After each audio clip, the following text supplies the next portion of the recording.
Beatrice, when did you decide to become a nutrition and fitness coach? I decided actually quite late. I mean, I'm in my mid 50s. I'm 56 now, and it only really happened about 10 years ago. I wish I had done this much sooner, especially the whole fitness side. But my interest kind of started first with nutrition. It was kind of around 2015, 2016 when I decided to become a nutrition coach. At that point, I was a young mom. My son was about 7 or 8, and my previous career had actually been in hotel management, so it was completely different. But I had become a stay-at-home mom when my first son was born in 2007, and so my interest in nutrition kind of grew gradually. And 2015, 2016, I decided to become a nutrition coach. Started working with women, kind of in my age group, and quickly realized that the bit that was often missing was the fitness, the strength side. They were doing all the right things in terms of the food, but I felt that there was kind of a piece missing. And then from my own personal side, I kind of wanted to lose weight. Started working with a coach actually in 2020, and that introduced me to strength training, kind of properly structured strength training, not just going to the gym and, doing random things, but actually having a proper program. And I thought, wow, this is amazing. I couldn't believe how good I felt to suddenly be doing strength training. So then I thought, okay, this is what I want to show women when I work with them in terms of nutrition. So I became a personal trainer or fitness coach in 2023. And it was kind of wild to me because I had never thought before that this is something I would do. And it's just, it goes to the identity that we have about ourselves, to thinking, I could never do this. And it turns out you can actually. And so then I had the nutrition and the fitness side together, and I felt, okay, now actually we've got the two things together. This is now, we've got something concrete here. And then I started developing my own kind of fitness program online. So I now train with women 3 times a week. They're in their bedrooms, their spare bedrooms, or their kitchens, or their living rooms. They have their dumbbells at home, and we train together via Zoom. And I just love seeing them discovering strength training and getting stronger. So, what made you want to get a coach? Because that's a leap that not many people want to take, especially when like ego comes into it, or even just not knowing what to do, or maybe expenses. Like, what made you decide, all right, it's time to get a coach? So I was, when I said I got into the nutrition side, I did kind of, during the pandemic, I did a lot of kind of online cooking classes and workshop. We were all making sourdough via Zoom and all that. And I spent a huge amount of time in the kitchen, and the weight piled on, surprisingly, Yeah. or not surprisingly. And it was a video actually that I saw of myself, that somebody had recorded a video in kind of a group setting at a birthday celebration, and I saw the video, and that was early 2021. And I looked at the video and I thought, oh, I didn't see myself like that. You kind of you have an idea of what you think you look like, and then I realized, no, I didn't look like that at all. And then I had to kind of be really honest with myself, and actually, yeah, the number on the scale. I didn't weigh myself before. I was actually 100% plant based at the time, and there was very little kind of processed plant based food. So it was all healthy food. It was this idea, but I eat really well. I eat healthy. But turns out, even if you eat too much of the good stuff, you can put weight on. And so I saw this video of myself, and I instantly thought, I want to do something about it. So I wasn't somebody who had been dieting on and off before. That really wasn't me. It was just suddenly thought, I want to do something about it.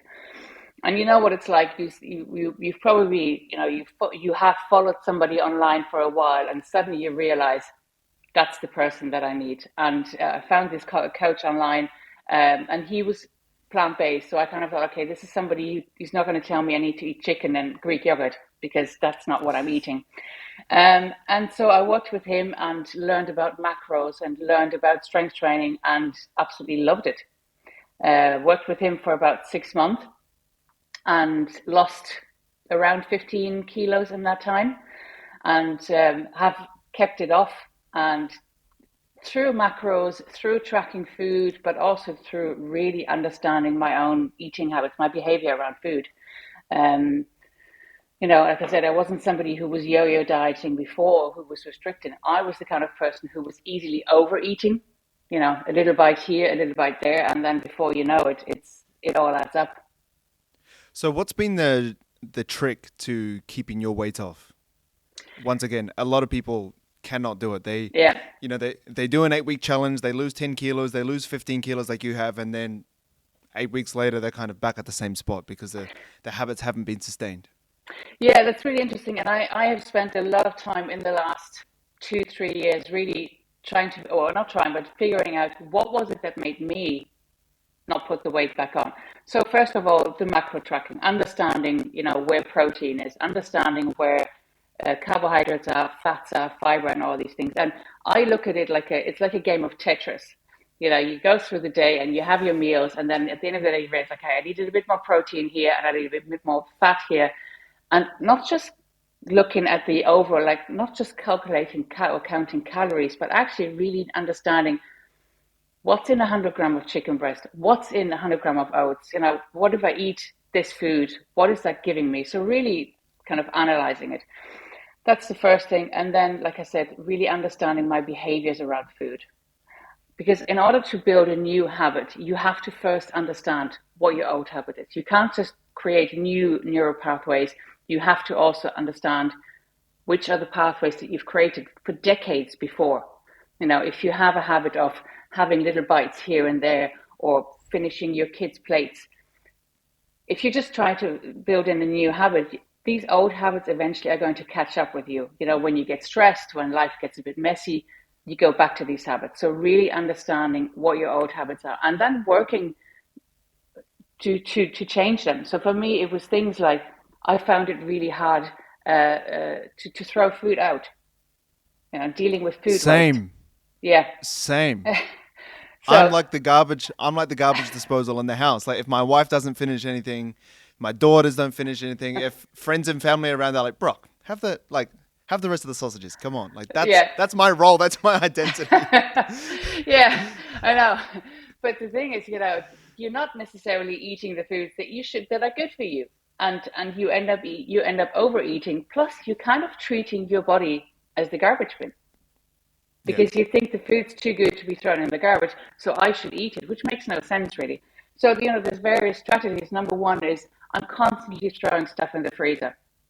I don't need to eat it now. I can put it in the fridge, I can put it in the freezer, or even, I know for some people it also helps that you have a big bowl on your kitchen counter, and instead of putting the food into the bin, you put it into this bowl. And at the end of the day, first of all, it's all going to be pretty disgusting what's in there. But at the end of the day, then you can just throw that bowl out. But it doesn't give you this feeling that you're throwing the food out straight into the bin. So it's kind of creating a little step in between. The other habits for me were that if food was around, I just thought, well, I'll just eat it. If somebody else around me was eating, I instantly thought that I should have some food as well. Um, and for that, it's kind of working on self-awareness and bringing in a pause between the trigger and the response. The trigger is the food being there, and just bringing in a pause and thinking, okay, I don't actually have to have this. This is not for me right now.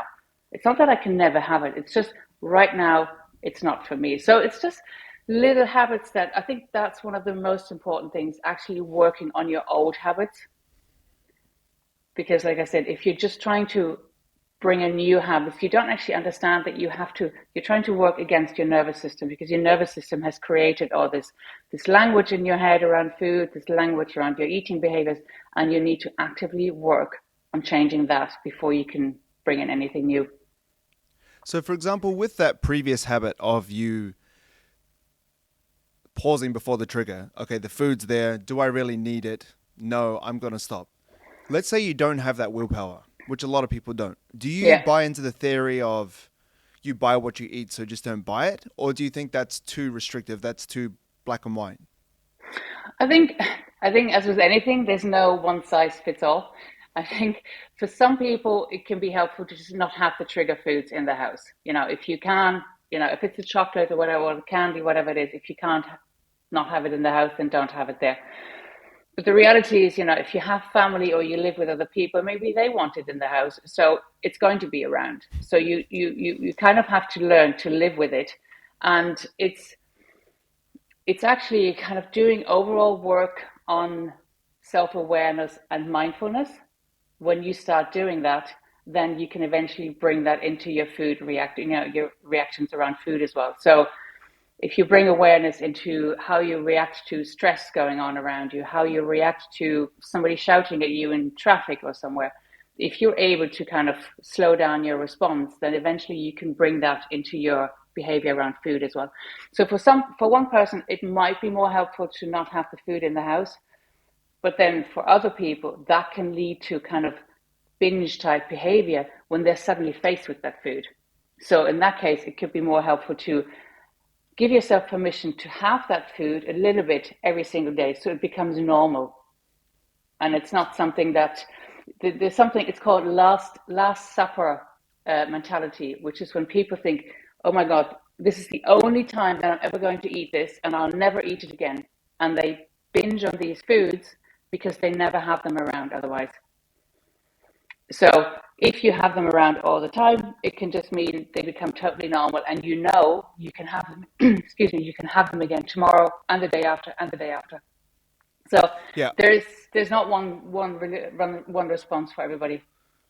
I like that idea of the Last Supper mentality. That's what I had. So Mm, when I was early to being a personal trainer and trying to figure out these calories and macros and eating habits and uh, I say body dysmorphia kind of like like it wasn't crazy, but I was young. I was looking at these juiced up bodybuilders being mm, like, I'm gonna look like them and do their 2 hour workouts and their crazy meal plans that are so restrictive. And I was trying to navigate all of this, and I kind of came through at the end becoming a personal trainer, helping people and stuff like that, which was really great. But I also came away with a bit of an eating disorder. I didn't see someone about it. It wasn't official, hey Brock, you've got it. But I was binge eating for years, and I had that Last Supper mentality where I just thought, like I just called it a binge eating disorder, but the way you put it, that's the way that I would look at it. I'll be like, I'm going to have ice cream, but tonight. So tonight, I'm just going to smash it. And then I would yep. order things in, or I would walk to the grocery store and get even more things. And I had this conversation with the guy, Jack, that I had on the podcast last week, where I would just eat things that I wasn't really interested in, but that were just there. Like he said, like he would, because he went through a similar thing. Like he would just eat blocks of cheese, and I was like, I did the same thing. It's like I don't even like cheese that much, and I was like eating blocks of cheese. I was eating random crackers. I was eating like a random chocolate sauce stuff and like biscuits, crackers. That wasn't me, but it was just this Last Supper mentality. Like, oh, I'm just gonna do it because tomorrow I'm gonna be perfect. Yep. Tomorrow I'm gonna be fine. I'm gonna be so clean tomorrow. It's gonna be Yep. great. But it It's never the really same. worked out like that. No, and it's the same with people, when they start a diet, let's say they start a diet on Monday, and then on Saturday and Sunday, the day before, they just have all the foods because they think, well, from Monday, I'll never have these again. And yeah, it doesn't work. So how do you I know this is a really tricky question, but how do you kind of gauge where people are at? Because now I can sit around crazy foods like, there can be McDonald's, KFC, alcohol, whatever around me. And I'm just like, it's not like I'm actively trying to go, oh, that's so bad for me, I can't have it. But like, I'm fine. I don't even need to engage in it. If people say have some, I'm like, no, I'm cool. But back then, I would be all over it. And I would be like, I can't have this around me. I need to go and do something. So I used to have this thing where I would go and read, or I would go practice my guitar, or I would go, um, do something, go play a game, or go go Yeah. do something to like engage my brain, because or else I would like have this binge eating kind of disorder, Last Supper mentality. How do you kind of gauge where people are at? What do you use if you do Uh, have something up your sleeve? so yeah, I think at the start, it's about teaching people about macros and teaching them, where do they get their protein from and all this. And then once you have that knowledge, obviously you don't want to be tracking your foods forever because it becomes a bit of a prison mentality. You're not able to function without it. But then once you're able to let go of that, then I do a lot of work with people around, like I said, self-awareness. And I think that's the message that's often missing when in the fitness or nutrition world online. It's always about, eat protein, eat fiber and all that. at the end of the day, everything comes back to self-awareness and mindfulness. And I know it's not, people don't think it's really cool, or it's, when you talk about meditation, these kind of things, you don't have to be doing this for hours and hours every day. But even if you just have the ability to sit for 5 minutes and just focus on your breath, once you learn this kind of this technique that you can use wherever you are, it doesn't matter. You can then start applying this to other areas of your life. And so there's kind of a 4-step process or framework that I use with people, and it's when you're hungry, or when you think about food, you ask yourself, "Am I hungry?" If the answer is yes, then okay, you go and eat food. And ideally, you've had this knowledge now about, okay, how do I get a meal now that satisfies my protein, fiber, and all that? If the answer is no, then in an ideal world, you wouldn't eat. But the reality is that most people say, oh yeah, but I still want food. That's okay. All right. Is this an intentional choice you're about to make? If the answer is no, then you've probably already eaten the food, so forget about that. If the answer is yes, so you've made an intentional choice. Okay. Am I okay with this choice right now and in an hour and in 12 hours? How am I going to feel about this tomorrow morning when I wake up? If I know I'm not going to feel great about it, then don't eat the food. If I'm okay with this choice, even though I'm not hungry, but I still want some food, then the last question you ask yourself is, am I okay with this particular food that I'm about to choose? Or could I have something different? And this, it kind of sounds like a long process, but it only really takes you like 10 seconds to go through these different questions in your head. And this is just the kind of the 10 seconds pause that you need to have between the food trigger and you responding, as in picking the food up and putting it in your mouth. So if at the last step, when you thought you're going to have some chocolate, and then you ask yourself this question, okay, is this particular food, am I okay with this choice of this food? And then you might go, you know what, actually, I know I want something sweet. I might just have some fruit instead. So you're still it's not about not allowing yourself to eat. You're all the way along this process. You're still giving yourself permission to eat. It's still okay. But you make intentional choices about eating and about what you're going to eat, so that in 12 hours, you're still okay with that. And you can say, okay, I had some extra food. I wasn't hungry, but I picked the food that I know I like or is good for me. So that's Yeah, kind of, it that's the kind of just like ultimate goal that you want to get to. it slowly filters out the potential bad decisions that you could make. And I feel like Yeah, this yeah, framework isn't just for nutrition. I feel like it's for any action that yeah, is maybe something that you're hooked on that isn't the best for yeah, you. You just yeah. think, okay, and you kind of rattle those off. Yeah, it's like, and like I said, I've actually felt this sometimes where I was thinking about food, and then this kind of, these different questions started in my head, this process, and I thought, oh, I can't be bothered. I'm just not going to have any food because you have to go through this process, and you thought, no, no, no, I know what the answer is at the end, so I just walk away. I know I'm not hungry. I know I don't need any food right now. Is there something else that I actually need? Maybe I need a rest. Maybe I need to talk to somebody. Maybe I need to just go and lie down and pet my dog for 5 minutes. So, It's a bit of a bullshit filter. Like if you're yeah, bullshitting yourself, if which you're is like, yeah, which is what we do most of the time around food. The stories we tell ourselves, like, I'm so stressed, or I deserve this now, and yeah, yeah, yeah, yeah. I kind of do that to myself too, where sometimes if I'm like really hungry, but probably like sometimes I lead to food where I know I have to do something, like for work that maybe is uncomfortable or that's really challenging, or I know it's a big task. I'm like, I need to eat before this. So like, yeah, and I know that if I did that, I'm not really hungry. I'm just trying to do something else to kind of yeah, put it away, but it's something that I need to do. So in my mind, I'm like, well, I need to eat. I need to be fueled to do this yeah. task, or else I'm going to be so drained. How can I potentially do this task? I'm bullshitting myself a lot. Yeah. Yeah, but these are called actually cognitive distortions. These are thoughts that we have that are vastly exaggerated or just not true, and they usually tend to be negative. And we use this everywhere in life, but in particular, we use it in terms of food and eating. And it's like that's where the Last Supper mentality comes from, and that's or even people saying like. it's called emotional reasoning. Like you said, oh yeah, no, I need to work, or I'm tired, I need food, when you're actually not hungry. So, Yeah, yeah, but it's definitely bullshit.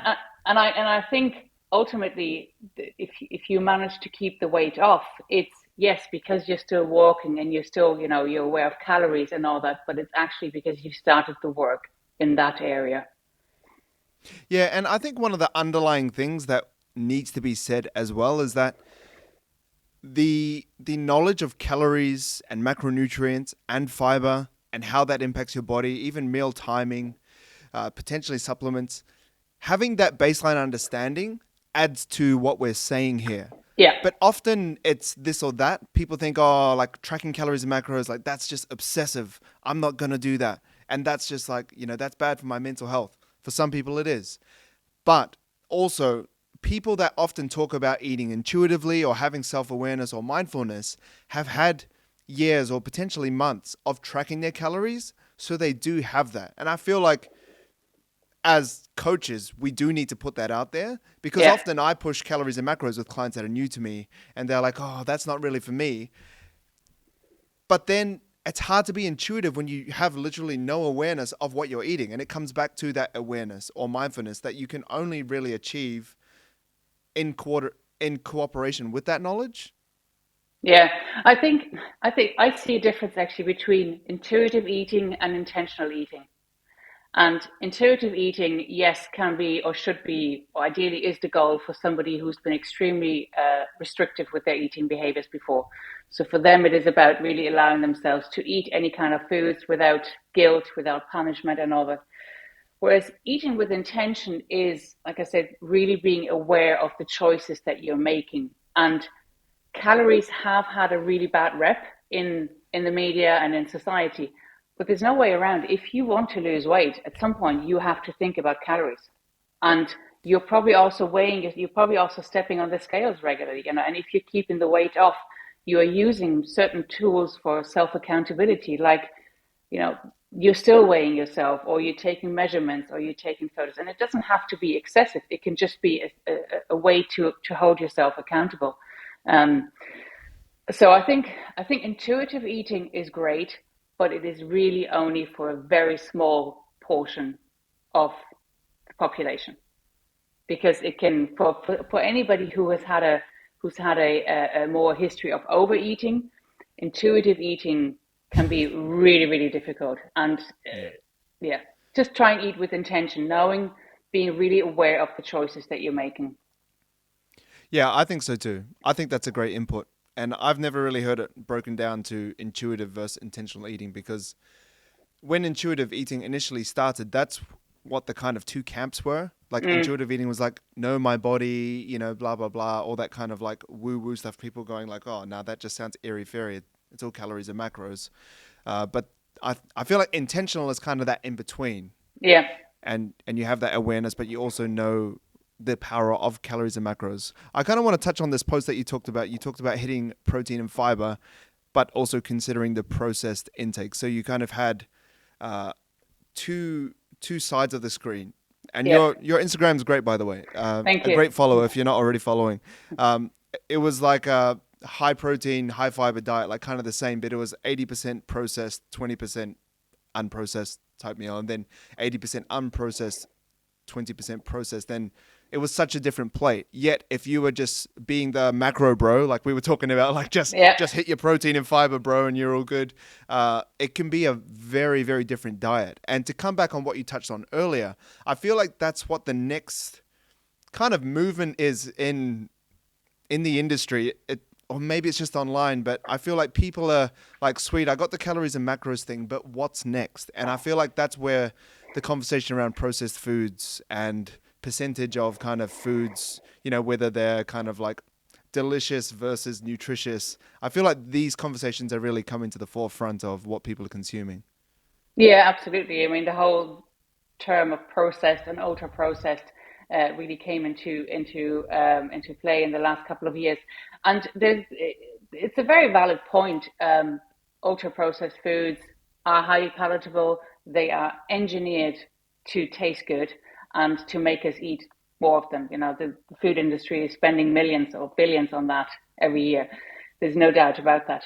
I think in an ideal world, for me personally, I would say that my diet or somebody's diet is around 80% whole foods, or as little processed as possible, and then 20% of processed or ultra processed. Because you also, first of all, you have to be aware of where does somebody live, what availability do they actually have to fresh food, especially in the winter time. It's not, I'm very blessed that I live in a country where it's widely available, but that's not always the case for everybody. So you have to be careful there. And it's very entitled, I think, to say, no, everything has to be fresh and everything has to be non-processed. Yeah, if you live somewhere where maybe you have whole foods, and that's great, but it's not the case for everybody. So, and sometimes it's convenient. Sometimes it's just, if you have a busy family life, or you have busy work life, which most of us we have, you don't always have the time to cook everything from scratch. And I do get sometimes slated if I online, if I make a dish and there was one dish and I used a pasta sauce from the jar, which was like disaster for most people. And I thought, listen, What are you doing? or if you use a spice mix, I mean, come on, there's no, people worry about the sugar and spice mix. You're only using tiny amounts, in the greater scheme of things. 5 grams. Exactly, it's nothing. So you have to be realistic. But if you look at your overall diet throughout the day, and if your food if it's the other way around, if it's 80% processed, then the volume of food that you're getting is actually much less. So the portions are much smaller, which means that you have less, your satiety levels are much lower, and you're probably thinking about food a lot more. There's a lot more food noise going on because you're not getting this volume of food, which you could be getting if your food was less processed, and even if it's the same calories, same proteins, and same fiber. Yeah, I have a similar saying that I picked up when I was coming up as a personal trainer. Around 2017, 2018, I kind of just learnt the 80% nutritious, 20% delicious, which is kind of the same thing. It just Yeah, sounds a bit cooler because it rhymes, but that's good. I um, like it. I like it. yeah, but I operate under the same kind of principles. Like, uh, it does come down to calories and macros and all that kind of stuff, but there is nuance in terms of how you feel, and I feel like that's personally where I am. So in 2019, I did this thing that I kind of look back. I'm like, man, what a dick. It was so stupid. But I did this thing where I did the ice cream challenge. So I had 30 days where I ate 3 scoops of gelato every day. Now I have a pretty high calorie amount. So Yeah, 3 scoops of gelato was 900 calories, but my maintenance is about 3,500. So it's not really that much when you yeah. look at it like that. But And I just kind of wanted to, sorry, I just kind of wanted to prove a point that it does come down to calories. So I lost like 5 kilos in 30 days, relatively extreme, but like I went from lean to like very lean to show you can eat ice cream and get lean. I was throwing the balance off though in terms of 80/20 yeah, because and there were days where I would like just have the gelato for dinner and the rest of the day was like good foods and stuff, but like just having gelato for dinner is absolutely stupid. Like I was hungry going to yeah, sleep, waking up early because I wanted breakfast. And that really impacts like how you feel, how you train, how you work. And the food noise is real because it does impact how you operate throughout the day. It does impact like kind of how frustrated you are when you wake up and how kind you are to people around. And that's something that I've kind of been getting to with clients as well, where it's not just about calories and macros. It is in terms of body composition, but then there is how you feel, how you function, and how you operate, which is yeah. probably more important for most people than like how good they look naked. Because how often are we walking around naked? I know. I know. But you made a valid point that if, for somebody like you, you'd have a very relatively high maintenance calorie level. So even for somebody who needs to gain weight, be that from a health perspective or muscle building perspective, it can actually be challenging to get that amount of calories from whole foods, because It's so hard. you'd have It's to so eat hard. these So much volumes of food. fiber, and you feel Exactly. like bloated. Yeah. So So sorry you can. yeah. No, sorry. Go You go. ahead. Yeah. No, So no, you you can. go. you can apply the opposite of the principle, not in terms of processed foods, but in terms of volume. You can eat much more of peanut butter, for example. You don't have to worry about those kind of things. So in that case, it can actually be really helpful to go for the lower volume foods, but still relatively good um, quality. Yeah, I deal with that myself because you know I can't personally relate to people that are on a fat loss journey because I've never had that problem. I've been super active. I've always been on super high calories. My mum used to say that I had worms when I was younger just because I ate so many calories, like my dad called me monkey because I was like climbing all the time. Those were my kind of natural tendencies. Yeah, I wasn't like it's just kind of my genetics and my tendencies. And even when I talk, like look at me, I'm moving my hands around a lot. I have this kind of high neat level type thing, and I also train. I like sport. It kind of plays into my favor. And I have clients that also want to gain weight, and it's kind of it kind of throws you off because you think I need to eat healthy. I need to have like avocado and lots of broccoli and lots of cauliflower and stuff like that. But yeah, it's really hard. Like if yeah, I really jack up a meal with fruits and vegetables and stuff, I can't eat that. Like I'll have 500 calories and I'm like, I need 1,000. yeah, So like I do put like honey, peanut butter. Now I'm on the full fat stuff where, back in the day it was like I want my low fat, 97% fat free Greek yogurt. Now I'm getting full fat milk and all this kind of stuff. And I'm trying to teach that to other people as well that I'm coaching and even pushing out online that yes, it's about non-processed foods and like keeping calories low for most people, but there is some people out there that have a very fast metabolism that have goals of building yeah. and have to be in a surplus and things like that. And it is kind of a weird thing where you do have to lean into higher calorie foods and potentially a kind of higher percentage of processed foods Yeah, in some way. yeah, because it will help you to actually achieve that goal. Absolutely. Yeah, so Mm. so what are some ways that you kind of encourage more calories for those people? Like if there are people, let's say like myself out there that do want to gain weight, it is more of a minority than a majority. But Mhm. what kind of tips do you have? Yeah, I would definitely say, the like you say, the honey, the peanut butter, oil, all these kind of things.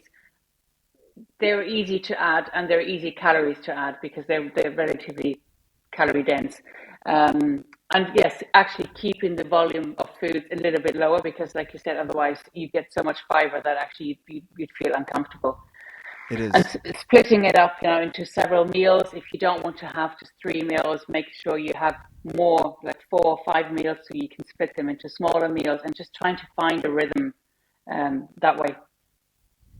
Yeah, one thing I also recommend is trying to drink calories. I find that a lot easier. Yes, yeah, So I start the day with like, when I'm really going for the calories, I'll have like a 1,500 calorie smoothie in the morning that it's huge. It's like 1.5 liters, whole milk and peanut butter and oats and all this kind of stuff. It takes me quite a while to have it, but it's easier to get down than like trying to eat 1,500 calories of fruits and yeah. vegetables and stuff like that. It would just never happen.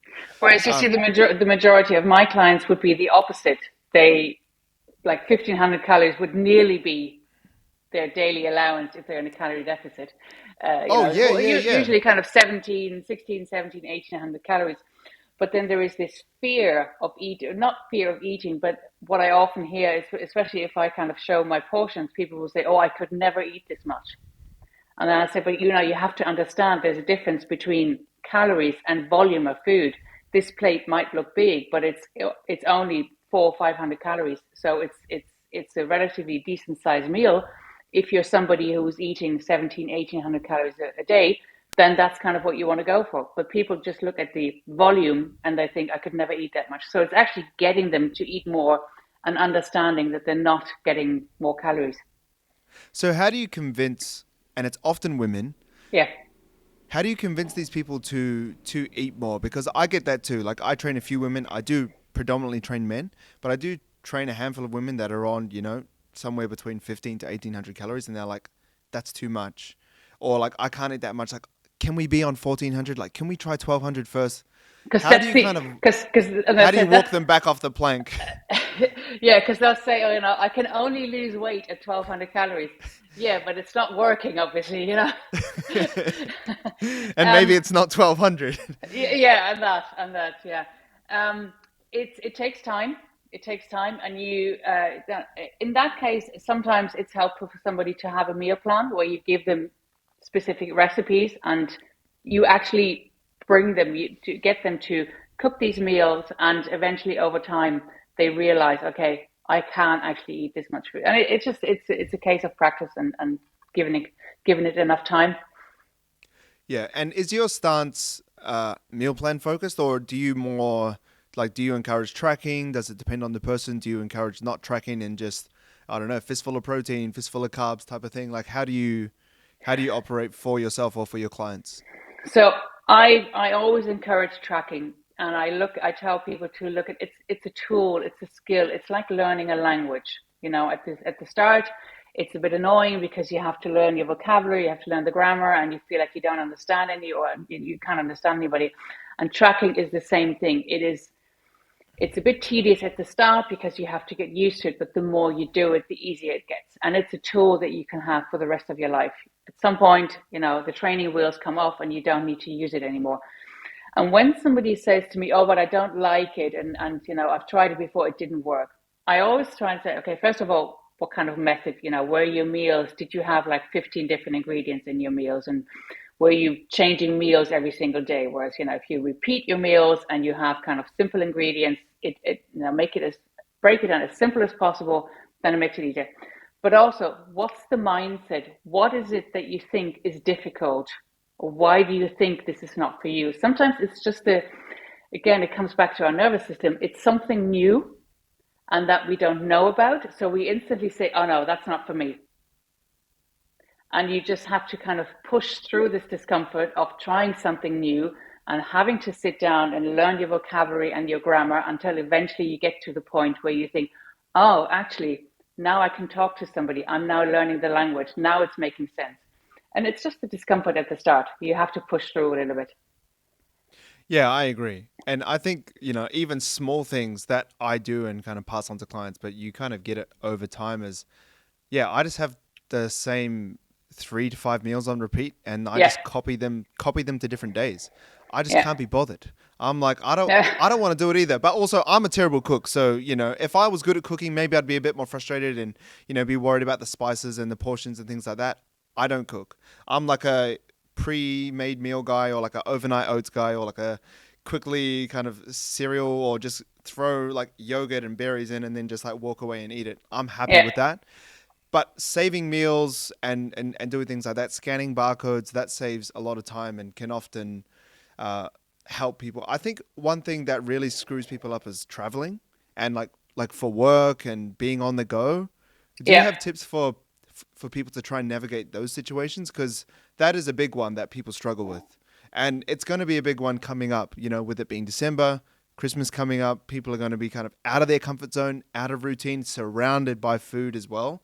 So, like, what kind of pieces of advice do you have for people around this time of year and people navigating that? So again, it comes back to actually understanding what you're tracking and not just blindly tracking barcodes and not actually looking at, like I said before, what does a 100-gram chicken breast look like? And knowing, okay, this is going to give me 100 grams of chicken breast, it's going to be this, to give me whatever, this amount of protein. So when you're traveling or when you're in a restaurant or you're at a party and there's food, you can actually think, oh, there's some protein there, I'll get a little bit of that. And there's some vegetables there, that gives me a little bit of fiber. So eventually over time you actually learn how to put the plate together yourself without having to track everything. So because you visually registered this before when you were doing it, and or even if you're making overnight oats, then when you're at a hotel buffet, maybe there's some oats there and you're able, oh yeah, I'll have some oats and there's some fruit and I'll add a bit of yogurt or some milk to that, and you can kind of recreate the meals similar to what you have at home. And I think with December, there's a danger that the whole month of December kind of starts, it starts on the 1st of December, or for many people, actually, it starts at Halloween. That's when the sweets come into the house at the end of October. And then it's actually November and December. So that's when, the habits have already gone out the window. Um, so I think it's working on your habits all year round and that you maintain them all the way through November and December, because Christmas is only on the 24th or 25th of December. You don't have to treat the whole month of December like Christmas and, party all the time. So really focus on keeping your habits the way they always are for the entire month, except for that 1 week maybe between Christmas and New Year, if that's when you have more time with family. For the rest of the month, make sure you're still kind of getting enough protein. Make sure you're still getting in enough movement, even if if you have a lot of social events and you can't maybe train as much as you want to. Do shorter sessions. Get out for walks wherever you can. We're in the northern hemisphere. It's very dark. It's cold. Obviously, it's unpleasant. But actually, getting outside into fresh air is so important at this time of the year for your mental health. So get out whenever you can. If you're sitting somewhere where you have to wait somewhere, go and walk around. Get movement in wherever you can. Kind of think outside the box. If usually you always walk for an hour and now you don't have time, can you get 5 minutes here, 10 minutes here? It all adds up throughout the day. And then just kind of in terms of holiday traditions, I would say, again, think about, am I actually enjoying this food, or am I eating it because that's what we've always done? We always have mince pies at Christmas. I realized this year I don't actually like mince pies. But you eat them every year because you think, well, it's Christmas, so I should be eating a mince pie. Well, who says that? It's questioning your own mindset and your thoughts around food again. If you're socializing at an event and let's say there's a big food table, don't socialize around the food table. Make yourself a plate and then go and sit down. Because if you start to talk to people and you're standing by the food, you're constantly grazing. So get a little plate, go and sit down. Don't skip meals, because if you skip meals, you're far more likely to overeat later on. Maybe just if you know that you have an event, a dinner later in the day, maybe keep your breakfast and your lunch a little bit smaller so you can kind of shift the calories around a bit, but still have some food during the day. And then you can enjoy your food in the evening. And I think those are kind of the tips, but mostly really don't treat the whole month of November and December like Christmas.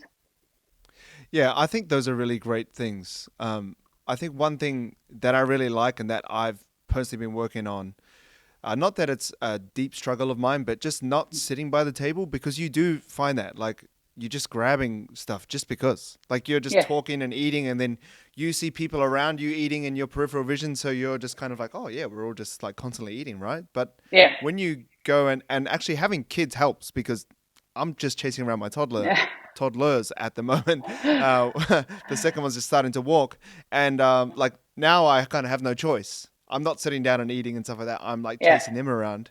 A good way to get active too. But yeah, that has made a big difference in terms of like I'm not intentionally doing it, but I'm away from the table, and I realize like when we leave after, I'm like, oh, I actually didn't stuff myself where I usually wouldn't be like, oh, I probably didn't need to have all of that and then have yeah, 3 pieces of cheesecake, because I can eat a lot because I do have a lot of calories. I'm used to it. But when I'm kind of removed from it, I realize that it is just habit. It's yeah. not necessarily hunger. Like you don't need to eat 3 pieces of cheesecake. You want to. Exactly, exactly, exactly. And every piece of cheese, after 3 bites, it all tastes the same. It does, but those 3 bites are very good though. So I think Yeah, no, it's, absolutely. yeah, I think it's also important to have those things, Yeah, especially during this time. Like it kind of does, as much as we want to say, calories, this and that, it does add to the experience sometimes. And I yeah, think saying it doesn't is a bit of a lie. Like people are just like, oh, I just don't need to do it, and that's fine. And um, cool. Like if you want to do that and that's best for you, I'm 100% behind that. You do what you want to, but it is quite cool to like sit down and have cheesecake with your mates, or like have a birthday absolutely. cake with someone that's like, it's my birthday. Like you're gonna have something like, oh yeah, I'll have a few bites. Like you don't need to have 3 slices, but you can still, like, it does add to the experience. Yeah, yeah, no, absolutely. It's never about not allowing yourself to have the foods, but to be mindful around the amount of cheesecake. Yeah. So, so what are, like, let's say, I don't know, 2 to 3 meals that you have on rotation? I'm curious because, like, for example, you posted on your stories, I think it was today or maybe it was a grid post, I can't remember, but you posted like, it was like a jar salad or something. Someone was like, ooh, yuck.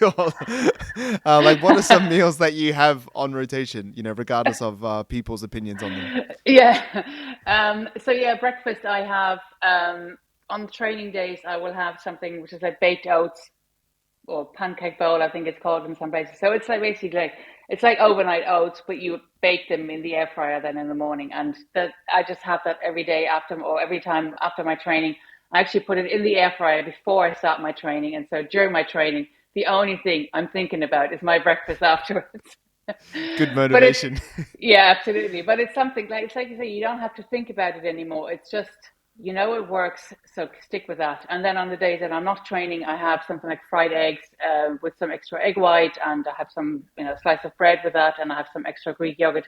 Again, it takes me 5 or 10 minutes to make it, but I know I like the taste, and I know it gives me all the protein, fiber, and everything that I need. So that's kind of my breakfast. I literally have two that I have most of the time. Okay, sorry to jump in. Do you train fasted? No, no. I will have something like have a mashed banana on some rice cakes, just something before. I like to have something before, especially if it's strength training. I used to go running a lot, and before running, I would never eat anything because I didn't like the feeling of having anything in my tummy. But no, before strength training, yes, I'll always have something. But again, I know, online you might see, I know women should not do fasted training. I know plenty of women who prefer to train fasted, and they feel Yeah, great I think about it. And so yeah, it's it what comes down works to for you. preference. Yeah, it's Yeah. what works for you. Yeah, personally, I've trained fasted and the weights that I lift are embarrassing. Like, it's just Yeah, so bad. It's a waste of time. I'm like literally maybe 20% away from my potential. I've yeah, tried it just because, like, it's better than nothing. So I'll get it in before a day starts. Like, yeah, on the weekend, I usually don't work and I spend all the time with my family. So I'm like, I'll try get it done first thing in the morning sometimes. And I'm like, that was terrible. So, yeah, like, over the time that I've done it, it's not much because I usually train in the afternoon. I feel better.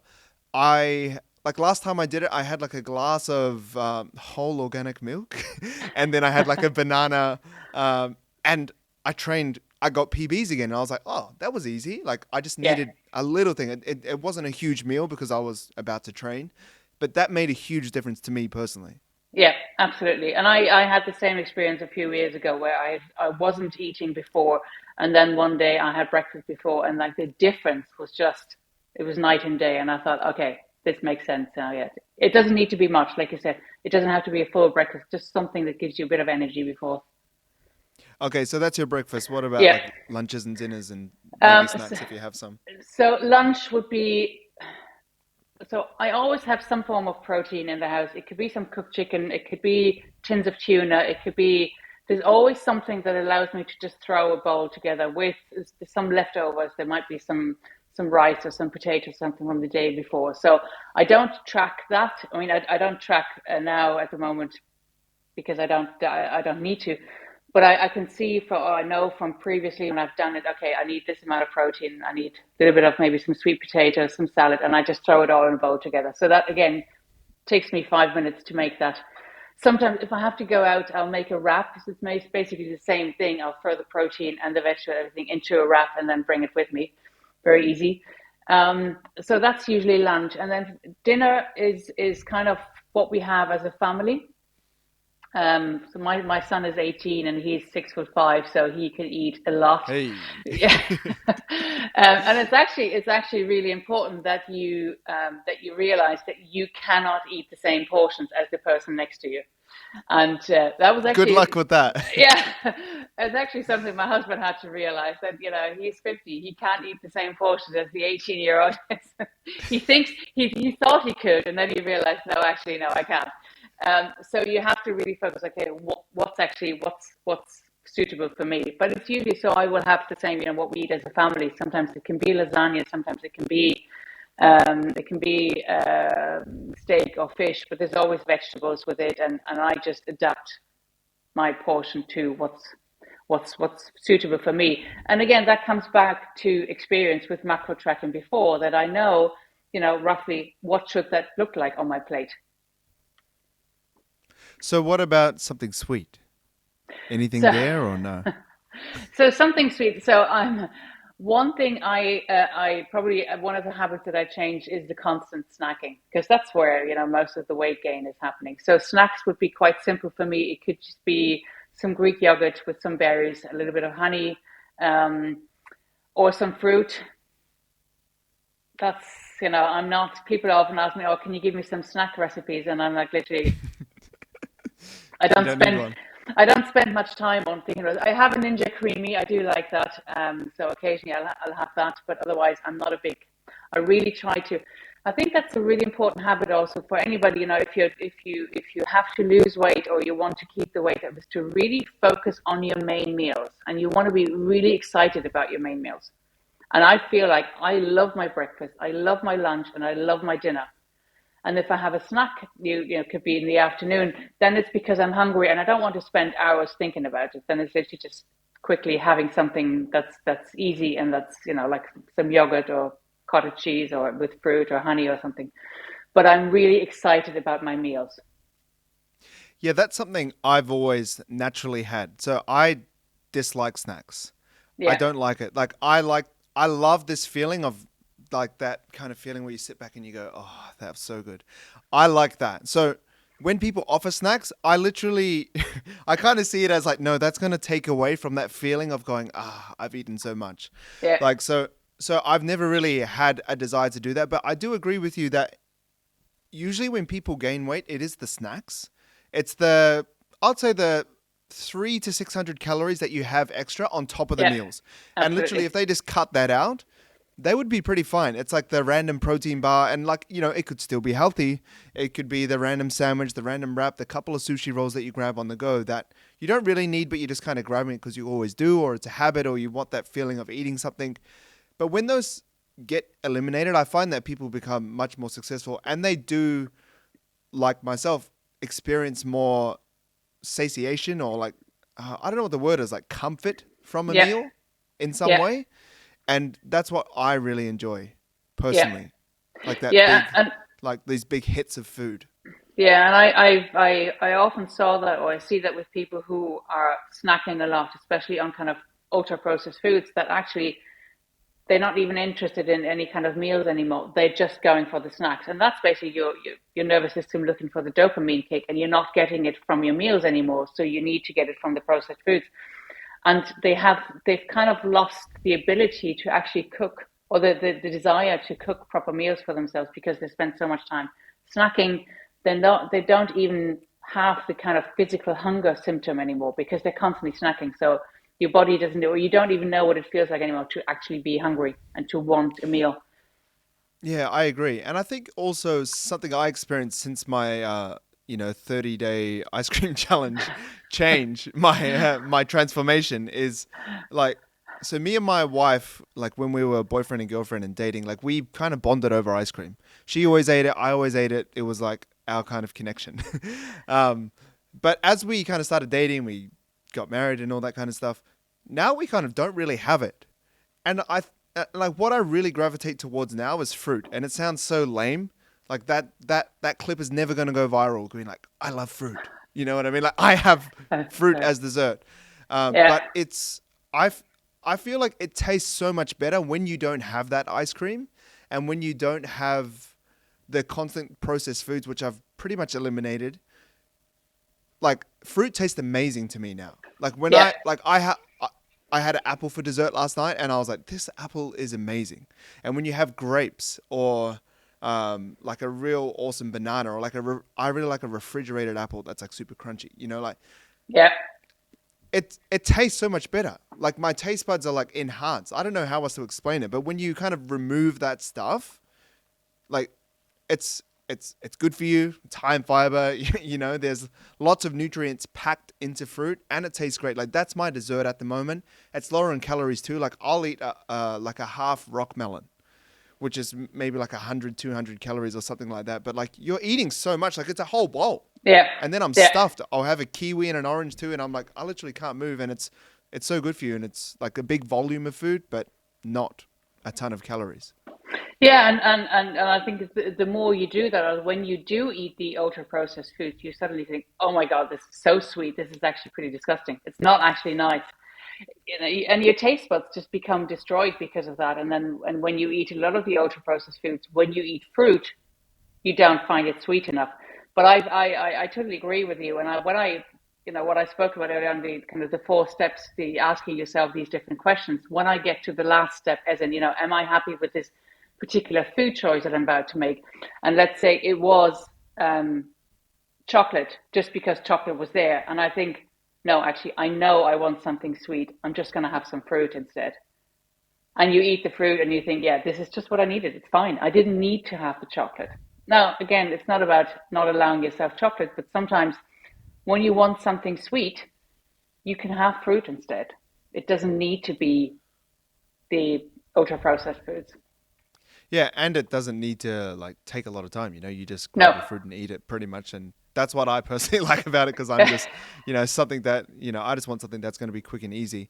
In Yeah. nutrition, are there any things you completely stay away from? Out of curiosity. Um, I've pretty much removed alcohol from my life. And I know for some people Interesting. I know for some people it's kind of a hot topic. I know I sometimes when I have workshops and I start talking about alcohol, I can see some people go like, okay, don't want to hear this, not for me. Um, but as a woman in midlife or in menopause, like alcohol is just not good for you. Any kind of symptoms that women might have, it will just make it so much worse. And for me, it was actually 2017. No, I have to be fair. My husband was the one who first stopped, and he works in finance, and at the time, networking, socializing is still a big thing, and there was a lot of alcohol involved. And then for him, on a personal level, he just felt that alcohol was not good in his life.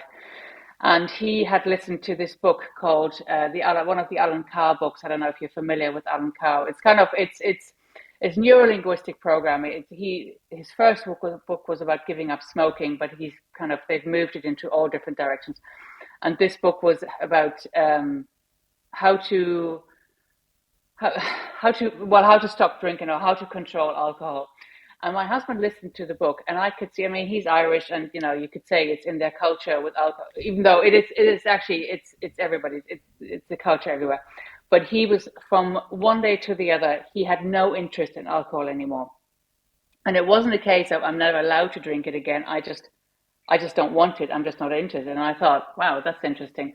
And I was kind of intrigued how an audiobook of 8 hours could have that kind of effect. But also, I was in my mid late 40s, and I had realized that when we'd had some drinks at the weekend, I felt like crap the next day. And I also didn't like the person I was becoming when I'd had a few drinks. I just didn't feel like myself. And so I listened to the book as well, and it kind of had the same effect on me that I just didn't want alcohol anymore. And I very rarely have a drink. I might have something on a birthday, I might have a glass of champagne, or on whatever Christmas Day or on New Year's Eve. But the rest of the year, I'm just like, I just don't want it. And if I could give anybody that advice, then it is to really question what role alcohol plays in your life and how important is it really.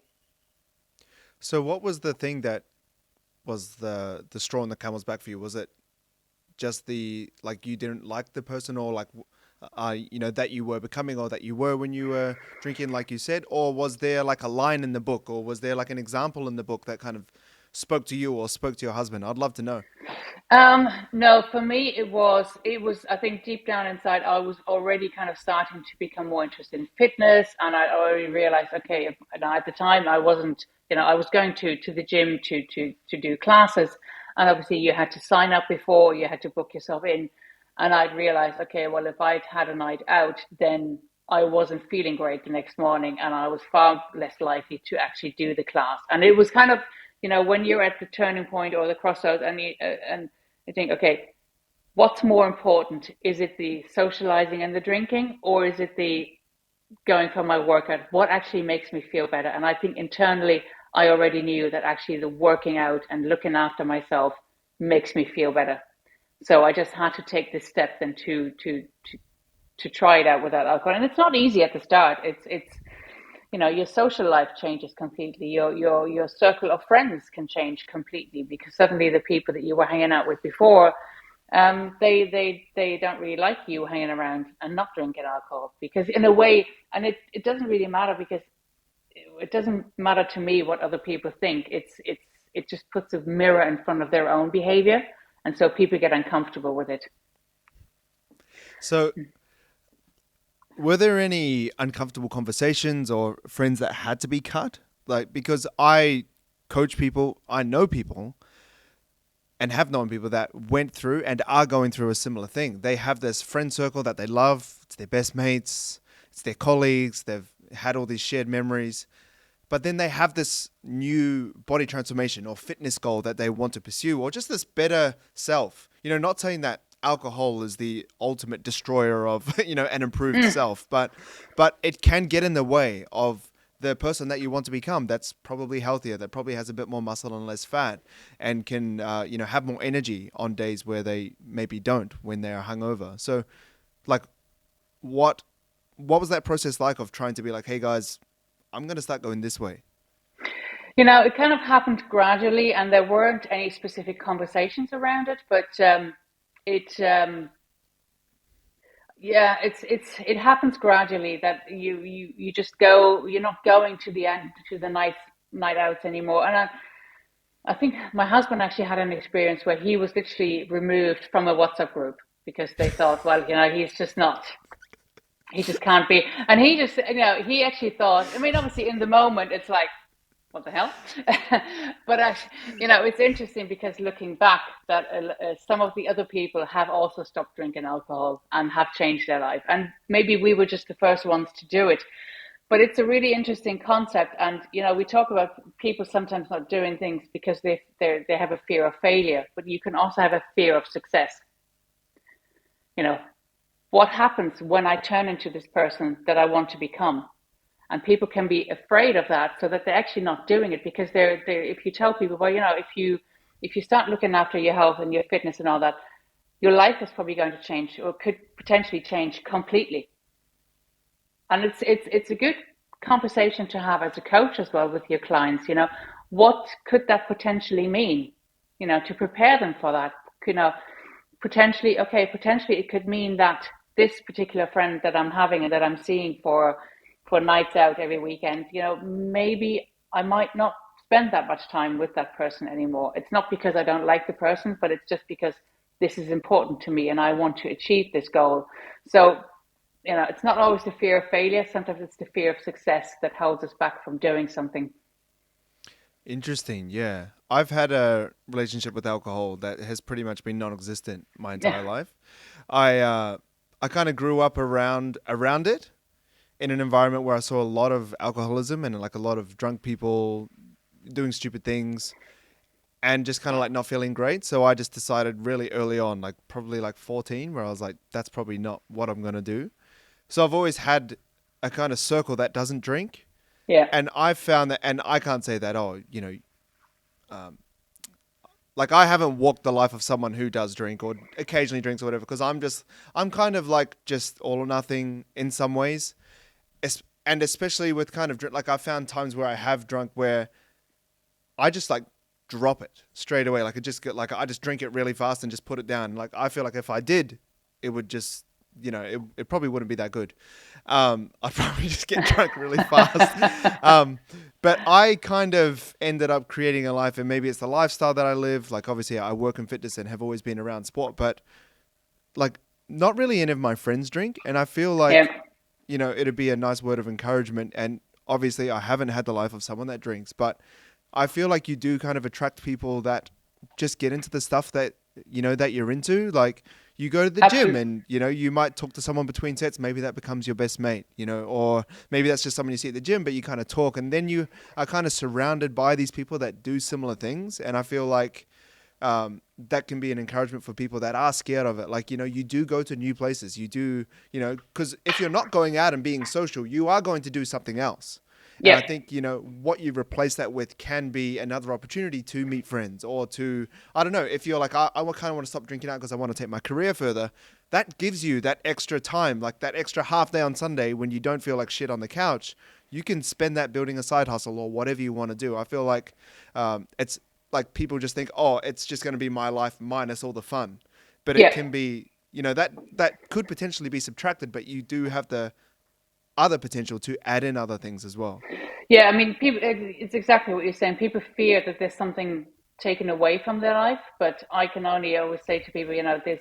I have not spoken to a single person who has stopped drinking alcohol and who's regretting it, who's now saying, oh, I feel there's something missing in my life. Now everybody will say, the relationships have become a lot more honest. Conversations have become a lot more deeper. Now, for some people, that can be scary. Maybe they don't want to have these kind of conversations, but it just happens naturally. For us, kind of what happened as well is that we moved from an area that was quite rural to this sort of seaside town where we are now. It's just 20 kilometers away, but it's a totally different lifestyle where we live now. People go swimming in the Irish Sea at 6 o'clock in the morning, That must be winter. freezing. Yes, yes. Wow. But like sea swimming is a big thing, and there's so many people out walking with their dogs. So suddenly we were in a totally different environment where this behavior was normal. Whereas where we lived before, it was more about going out at the weekends and going into town and having nice dinners and all this kind of. So obviously, being in a different environment really really helps. And yeah, people have this idea. Well, I can't socialize. I can't have fun if I'm not drinking alcohol. And it's just, the book that I listened to at the time. It just the method they use is they basically show you that these ideas and beliefs that you've had for years, in society, it is a big belief that you need to have alcohol in order to have fun, and it actually takes you out of that box and takes you out of and tells you to actually look at this differently. It is like a poison. I know people don't want to hear it, but it is. You're slowly poisoning your body, and you don't need this in order to have fun or to socialize. You are perfectly capable of doing this without it. And it's just a case of trying it out. There are far more non-alcoholic drinks now around. I mean, I think it's fantastic that you had this, when you grew up, that you were or you automatically started to surround yourself with people who weren't drinking. Whereas what I've seen mostly is that people grow up, especially teenagers, it's about drinking and drinking as much as possible in as short amount of time as possible.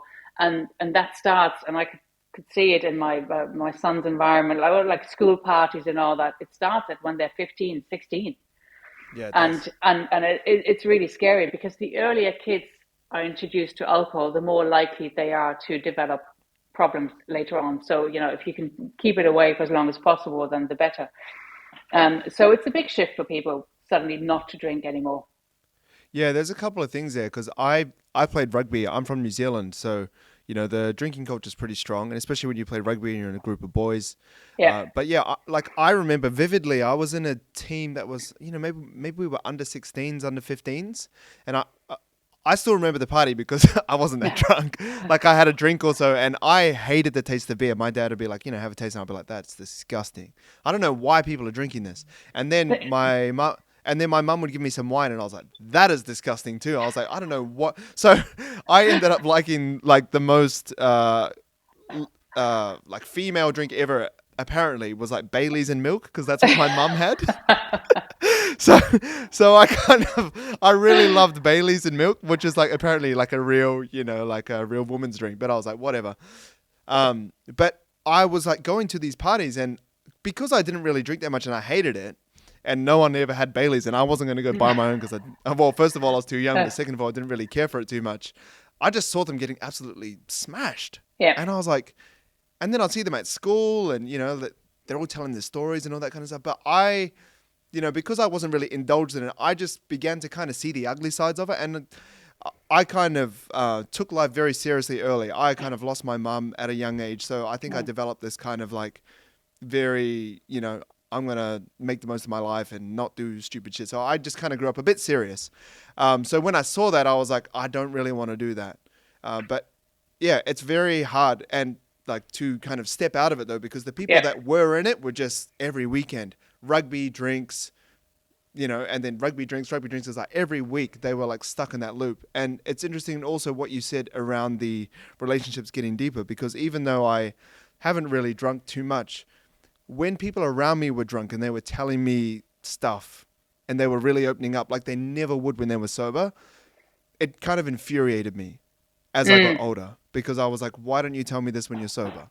Yeah. I know that's a pretty like it sounds like it's coming from an angry spot, but it did kind of make me really angry though, because like if you're both drunk and you're saying you love each other and all that kind of stuff, that's fine, whatever, you're having a good time.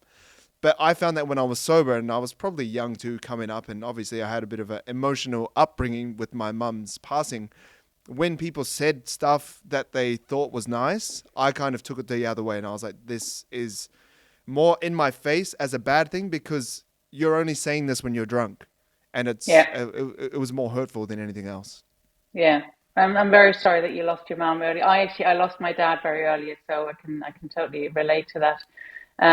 But the thing is that we as humans we want to belong to a tribe. So teenagers, they don't want to be the odd one out. I mean, and it's rare that you actually very early on decide or realize that I don't want to be part of that. But in general, we want to be part of the tribe and we want to belong to that group. So we're doing it, even though none of us like the taste of alcohol.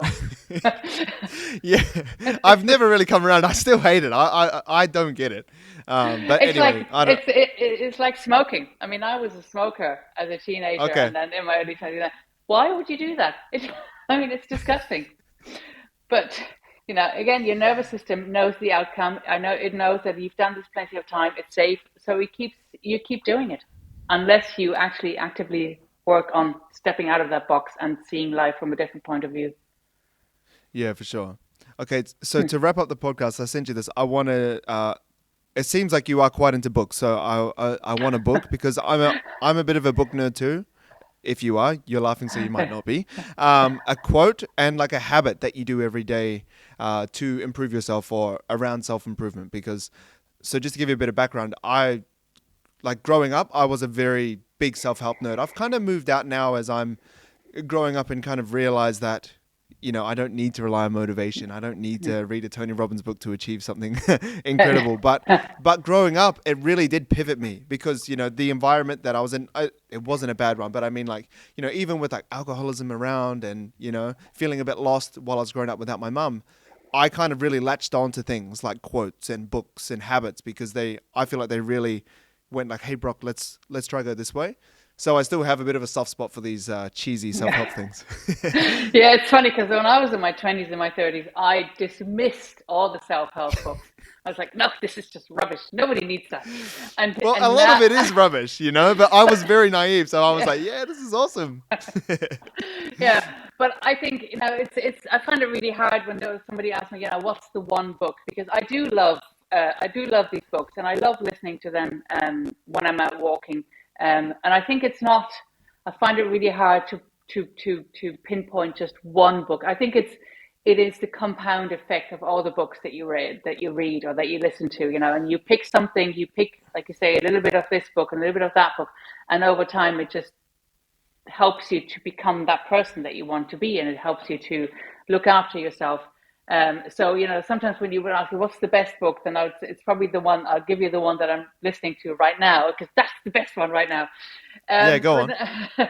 no, it's the one that I'm actually listening to right now is called "Be Where Your Feet Are," and it is about bringing awareness and mindfulness into your everyday life. Now, it has a bit of a religious aspect to it, which I'm not, which I don't agree with, or which is not for me. But I think you could apply the same thing to just having some spirituality or some mindfulness in your life to just give you some focus. I think as we have moved away from religion, but we're now lacking this kind of mindfulness, or just we used to sit in the church for 1 hour on a Sunday, and now we don't want to do that anymore. But we go to meditation because we can sit in silence for a couple of minutes. So I think that what we've dismissed in terms of religion, we're just trying to find it somewhere else now. It's like No, the actually, same practice, just done in a different building. exactly, and that's fine. It's Yeah, fine, and as long yeah. as it helps you.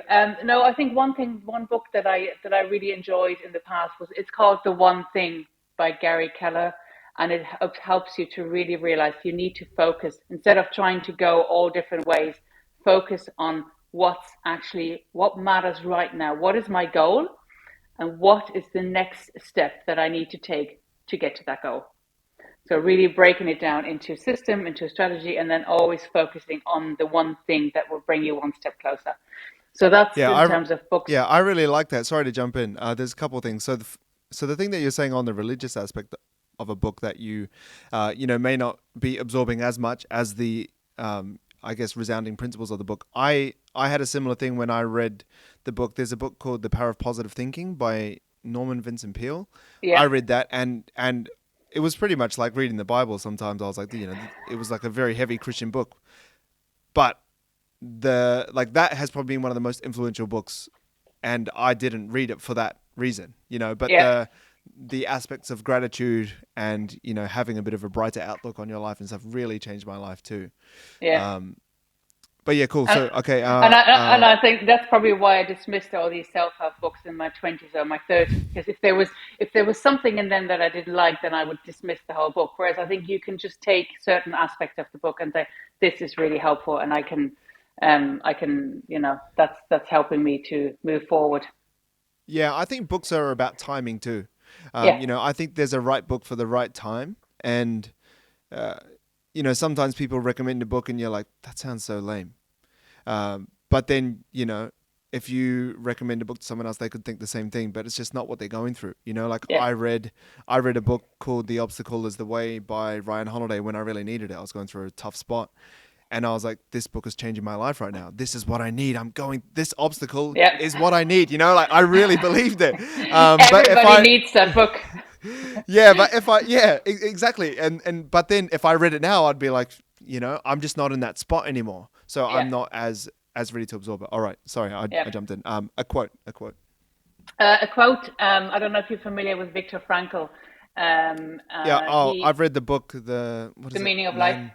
Oh, man's Yeah. no Yeah. man's sorry, Man's Search for Meaning. Yeah. Yeah, Yeah. Man Search for Meaning. Yep. and there's a quote from that book which is, between stimulus and response there is a space, and in that space is our power to choose our response, or our response. And then your response is the growth and freedom.